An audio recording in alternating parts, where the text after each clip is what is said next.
the students, to the Indian diaspora. And here's what he said when he was asked about the India-China clash at the border, the Chinese troops deployment and more. Let's listen on about that standoff, about what did he say. We call having Chinese troops in 4,000 square kilometers of our territory handling something well, then maybe. We've got Chinese troops occupying land the size of Delhi in Ladakh. I think that's a disaster. Media doesn't like to write about it. How would America react if, a neighbor occupied 4,000 square kilometers of your territory? Would any president be able to get away with saying that he's handled that well? So I don't think Mr. Modi's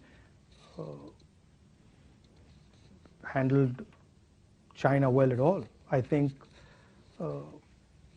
there's no reason Chinese troops should be sitting in our territory.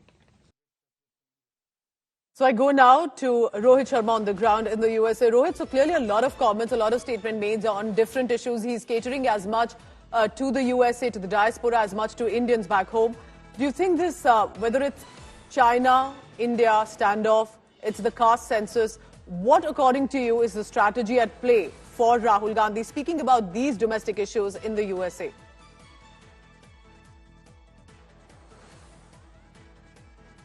Two meetings with the diaspora. He's done two meetings at the university. He was in the press club today talking about some of the stuff.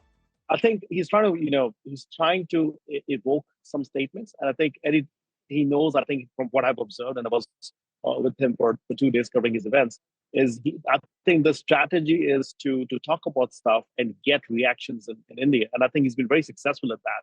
And now by sometimes saying outrageous things or sometimes, talking about new ideas that he hasn't communicated before.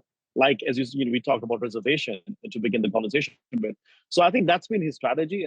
He's obviously feeling empowered as a leader of opposition.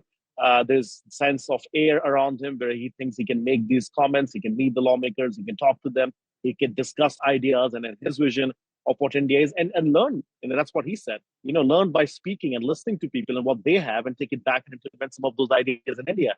So we'll have to wait and watch, how this translates into it. It was supposed to be a 7-day event and it got short because of elections in India. I spoke to somebody who was organizing the event and they said, Mr. Gandhi is very focused on this idea of New India. So what does that mean, right? I mean, I think that's what we're trying to all decode right now with all these statements that he's made over the last 3 days. And when he lands in India, I think, he's probably going to go back to the election campaign, but a lot of questions that he's asked. And I think a lot of people have a lot of questions for him when he gets back to India.